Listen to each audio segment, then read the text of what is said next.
નમસ્કાર, આપ જોઈ રહ્યા છો નેશન પ્લસ ન્યૂઝ. હું છું આપની સાથે હેતલ ભગત. આણંદમાં ખાડારાજથી ત્રસ્ત યુવકે મનપા કચેરીમાં જઈ અનોખો વિરોધ નોંધાવ્યો છે, જેમાં સ્ટ્રેચર ઉપર પૂતળું સુવડાવી તેના ફરતે રોડના ખાડાઓના ફોટા ચોંટાડ્યા છે અને આ પૂતળાને બોટલ ચડાવી શહેરના રસ્તા બિસ્માર પડ્યા હોવાનો સંદેશો આપ્યો છે. આઇકોનિક રોડ બનાવનાર કોન્ટ્રાક્ટરને બ્લેકલિસ્ટ કરવા માંગ પણ કરી છે. આણંદ શહેરમાં રોડ રસ્તા ઉપર ઠેર ઠેર પડેલા મસમોટા ખાડાઓથી વાહન ચાલકો ત્રાહિમામ પોકારી ઉઠ્યા છે. આ રસ્તા પરના ખાડાઓ પૂરવા માટે અનેકવાર રજૂઆત કરવામાં આવી હોવા છતાં મહાનગરપાલિકા તંત્ર દ્વારા આ રોડ રસ્તા પરના ખાડા પૂરવામાં આવતા ન હોવાથી એક જાગૃત યુવા નાગરિકે આજરોજ મહાનગરપાલિકા કચેરીમાં જઈ અનોખી રીતે વિરોધ નોંધાવ્યો છે. હર્ષિલ દવે નામના જાગૃત યુવકે સ્ટ્રેચર ઉપર એક પૂતળું સુવડાવી તેના ફરતે રોડ પરના ખાડાઓના ફોટા ચોંટાડ્યા હતા અને આ પૂતળાને એક બોટલ ચડાવી શહેરના રસ્તા બીમાર પડ્યા હોવાનો સંદેશ આપ્યો હતો. હર્ષિલ દવે અને તેમના સમર્થકો ઉપરાંત અન્ય જાગૃત નાગરિકો આ સ્ટ્રેચર સાથે મ્યુનિસિપલ કમિશનરને આવેદનપત્ર આપવા માટે પહોંચ્યા હતા, પરંતુ પહેલેથી ત્યાં હાજર પોલીસે મહાનગરપાલિકા કચેરીના ગેટની બહાર તેઓને રોક્યા હતા. જો કે વિરોધકર્તાઓએ કમિશનરને આવેદન આપ્યા વિના અહીંથી નહીં હટે તેવી હટ પકડી હતી અને આણંદ મહાનગરપાલિકા હાય હાય, કમિશનર હાય હાયના ગગનભેદી નારા લગાવ્યા હતા. 20 મિનિટ સુધી આ નારેબાજી ચાલ્યા બાદ પોલીસે નમતું જોખ્યું હતું અને વિરોધકર્તાઓને મહાનગરપાલિકા કચેરીમાં અંદર પ્રવેશ આપ્યો હતો. જે તે વખતે કમિશનર મિલિંદ બાપના મહાનગરપાલિકા કચેરીમાં હાજર ન હતા, જ્યારે ડેપ્યુટી કમિશનર નીલાક્ષ મકવાણાએ આવેદનપત્ર સ્વીકારવાની ના પાડી દીધી હતી, જેથી હર્ષિલ દવે, તેમના સમર્થકો અને જાગૃત નાગરિકોએ મહાનગરપાલિકાના બીજા ડેપ્યુટી કમિશનર SK અગ્રવાલને આવેદનપત્ર આપ્યું હતું અને વહેલી તકે રોડ રસ્તાની મરામત કરવામાં આવે તેવી માંગ કરી હતી. અને જો વહેલી તકે આ રોડ રસ્તાની મરામત કરવામાં નહીં આવે તો આવનાર દિવસોમાં ખખડધજ રોડ રસ્તાની સ્મશાન યાત્રા કાઢી ઉગ્ર વિરોધ કરવામાં આવશે તેવી ચીમકી પણ ઉચ્ચારી છે.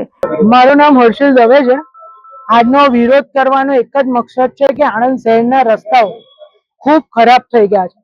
સાથે સાથે GUDC દ્વારા જે તે સોસાયટીઓની અંદર ખાડા કર્યા છે એનું બરોબર પુરાણ કરવામાં નથી આવ્યું.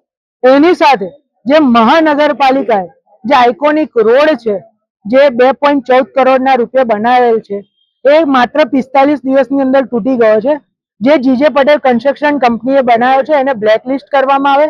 સાથે જે આણંદ શહેરના રોડ રસ્તા બીમાર પડી ગયા છે એને અમે આઇસોલેટ કરી એક પ્રતિકાર રૂપે કમિશનર સાહેબને ત્યાં એડમિટ કરવામાં આવે છે, પણ કમિશનર સાહેબ હતા નહીં. સાથે ડેપ્યુટી કમિશનર નીલાક્ષભાઈ મકવાણાને અમે મળવાનું કીધું, તેમણે કીધું કે આ મારામાં આવતું નથી, એવું કરીને ચટકદારી ગોઠવેલ છે. એટલે આજનો અમારો વિરોધ કાર્યક્રમ એ છે કે આણંદ શહેરના જે પણ ખાડા રોડ રસ્તા તૂટી ગયા છે, ખાડા પડી ગયા એ વહેલી તકે પુરાય. જો નહીં પૂરવામાં આવે તો આવનારા 15 દિવસની અંદર એ રોડ રસ્તાની સ્મશાન યાત્રા કાઢવામાં આવશે. સોરી, અધિકારીઓ તરફથી જો સંતોષ મળવાની વાત કરે તો 0 સંતોષ મળ્યો છે, કારણ કે અધિકારીઓ જાડી ચામડીના થઈ ગયા છે. ક્યાંક ને ક્યાંક એવું લાગી રહ્યું છે કે કોન્ટ્રાક્ટરો સાથે એમણે મિલી ભગત કરી દીધી. હું રિંકુ મેકવાન તુલસી ગરનાળા વિસ્તારમાં રહું છું. મારા વિસ્તારની રજૂઆત માટે હું આ ગ્રુપ સાથે અત્યારે જોડાયેલી હતી. અમારા વિસ્તારના રસ્તાઓ બહુ જ ખાડાવાળા થઈ ગયા છે. એના માટે પણ રજૂઆત છે કે એ રસ્તાઓને સમારકામ કરી અને અમને સુવિધા આપવામાં આવે.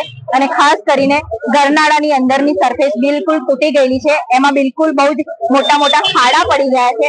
અવર જવરમાં તકલીફ પડે છે. એટલે અમારી ખાસ રજૂઆત એવી છે કે આ રસ્તાઓનું સમારકામ કરી અને અમારી રજૂઆતને ધ્યાન આપવામાં આવે. આવેદનપત્રમાં જણાવ્યું છે કે આણંદ શહેરના અનેક વિસ્તારોમાં રસ્તાઓ પર મોટી સંખ્યામાં ખાડા પડી ગયા છે, જેના કારણે વાહન ચાલકોને ગંભીર સમસ્યા ઊભી થઈ રહી છે. ખાસ કરીને વરસાદી ઋતુમાં આ ખાડાઓ જીવલેણ સાબિત થઈ શકે છે. ત્યારે શહેરના ગણેશ ચોકડીથી અમૂલ ડેરી સુધીનો સર્વિસ રોડ, ગણેશ ચોકડીથી કલેક્ટર ઓફિસ સુધીનો સર્વિસ રોડ, ગ્રીડ ચોકડીથી ભાલેજ ઓવરબ્રિજ સુધીનો રસ્તો, આમ ગુરુદ્વાર ચોકડીથી લઈ ડીએન હાઈસ્કૂલ સુધીનો માર્ગ તેમજ GUDC દ્વારા કરવામાં આવેલ કામ પછી ના બનેલ રોડ જેવા કે મંગળપુરા રોડ, વિદ્યા ડેરી રોડ, નાની ખોડિયાર વિસ્તાર જેવા અનેક વિસ્તારમાં તાત્કાલિક રોડ રસ્તાના મરામતની જરૂર છે. 45 દિવસ પહેલા ગ્રીડ ચોકડીથી લઈ ભાલેજ ઓવરબ્રિજ સુધી રૂપિયા 2.14 કરોડના ખર્ચે બનાવેલો આઇકોનિક રોડ પણ તૂટીને ખરાબ થઈ ગયો છે. આ રોડમાં મોટા પાયે કટકી થઈ હોય એમ લાગી રહ્યું છે. આ રોડ પ્રજાના ટેક્સના રૂપિયાથી બનાવેલ છે, માટે આ રોડ બનાવનાર જીજી પટેલ કંપનીને બ્લેકલિસ્ટ કરવામાં આવે તેવી તેમની માંગ છે. જો આ કંપનીને બ્લેકલિસ્ટ કરવામાં નહીં આવે તો આવનાર દિવસોમાં ઉગ્ર આંદોલન કરવામાં આવશે તેવી પણ ચીમકી ઉચ્ચારી છે. તો આ અંગે ડેપ્યુટી કમિશનર એસ.કે. ગરવાલ જણાવે છે કે નગરજનોને ડ્રેનેજ અને પાણીની પૂરતા પ્રમાણમાં સુવિધા મળી રહે તે માટે અત્યારે રસ્તા ખોદવામાં આવી રહ્યા છે. કામગીરી પૂર્ણ થયા બાદ જે તે ખોદેલા રસ્તાને તાત્કાલિક પૂરવામાં આવે છે. ચોમાસું પૂર્ણ થયા બાદ તમામ રસ્તાને ડામર કરવાની કામગીરી શરૂ કરવામાં આવશે. મહાનગર પાસે રોડ રિસર્ફેસિંગની ગ્રાન્ટ આવેલ છે, પરંતુ હાલમાં તાત્કાલિક રોડ બનાવવામાં આવે તો તે રોડ બેસી જવાની પૂરેપૂરી શક્યતા રહેલી હોય અત્યારે ખાડા પૂરવાની કામગીરી કરીશું. બાલેજ ઓવરબ્રિજથી ગ્રીડ ચોકડી સુધીના આઇકોનિક માર્ગનું કામ હાલ પ્રગતિમાં છે. કોન્ટ્રાક્ટર દ્વારા કામગીરી પૂર્ણ કરવામાં આવી નથી. આ રોડ પર પડેલ ખાડા બાબતે કોન્ટ્રાક્ટરને નોટિસ પણ આપવામાં આવી છે. જો કોન્ટ્રાક્ટર દ્વારા આ કામ તાત્કાલિક શરૂ કરી પૂર્ણ કરવામાં નહીં આવે તો કોન્ટ્રાક્ટરને બ્લેકલિસ્ટ કરવાની કાર્યવાહી કરાશે તેમ પણ તેમણે જણાવ્યું છે. હા, આજે આવેદનપત્ર આપવામાં આવ્યું છે અને આવેદનપત્રની અંદર જે આણંદ મહાનગરપાલિકાના વિવિધ રસ્તાઓ છે એમાં ખાસ કરીને જે ગ્રીડ ચોકડીથી જે બાલેજ રોડ બનાવવામાં આવેલો હતો એ રોડ બાબતે વિરોધ પ્રદર્શન આપવામાં આવેલું છે. તેમજ જે આણંદ મહાનગરપાલિકા વિસ્તારમાં જે અત્યારે સરકારની મોટી મોટી સ્કીમો નલ સે જલ યોજના અને ડ્રેનેજ ઘરે ઘરે મહીસાગરનું પાણી પહોંચે તે માટેની યોજના ચાલી રહી છે. તેમાં ડ્રેનેજનું કનેક્શન દરેક આણંદ મહાનગરપાલિકાના દરેક ઘરે મળે તે માટે ડ્રેનેજનું કામ પણ ચાલુ છે. આ મહાનગરપાલિકાના નગરજનોને ડ્રેનેજ અને પાણીની પૂરતા પ્રમાણમાં સુવિધા મળે તે માટે અત્યારે રસ્તા ખોદવામાં આવી રહેલ છે. આ ખોદેલ રસ્તા પર જે કોન્ટ્રાક્ટર દ્વારા તેમજ મહાનગરપાલિકા દ્વારા મટીરિયલ નાખી અને જે કંઈ ખાડા પડે તે તાત્કાલિક પૂરવામાં આવે છે અને એક ચોમાસું પૂર્ણ થાય એટલે તમામ રસ્તાને અમે ડામર કરવાની કામગીરી શરૂ કરીશું. નગરપાલિકા પાસે રોડ રિસર્ફેસની ગ્રાન્ટ આવેલી છે, પરંતુ હાલમાં તાત્કાલિક રોડ બનાવવામાં આવે તો એ રોડ બેસી જવાની પૂરેપૂરી શક્યતા રહેલી હોય. અત્યારે રસ્તાઓ બને ત્યાં સુધી મોટર બેલ કરી અને જ્યાં ખાડા હોય તાત્કાલિક પૂરવાની કાર્યવાહી કરીશું. સાહેબ, જે બાલેજ વાળો ગ્રીડ થી બનાવવા આવી રહ્યો છે આઇકોનિક રોડ એ ધોવાઈ રહ્યો છે, એના વિશે વિરોધ કરવામાં એની શું જોઈ એ રોડ બાબતે જણાવવાનું કે એ રોડ હજી કામ પ્રગતિમાં છે. કોન્ટ્રાક્ટર દ્વારા હજી કામગીરી પૂર્ણ કરવામાં આવેલી નથી અને આની સંપૂર્ણ જવાબદારી જે તે કોન્ટ્રાક્ટરની છે.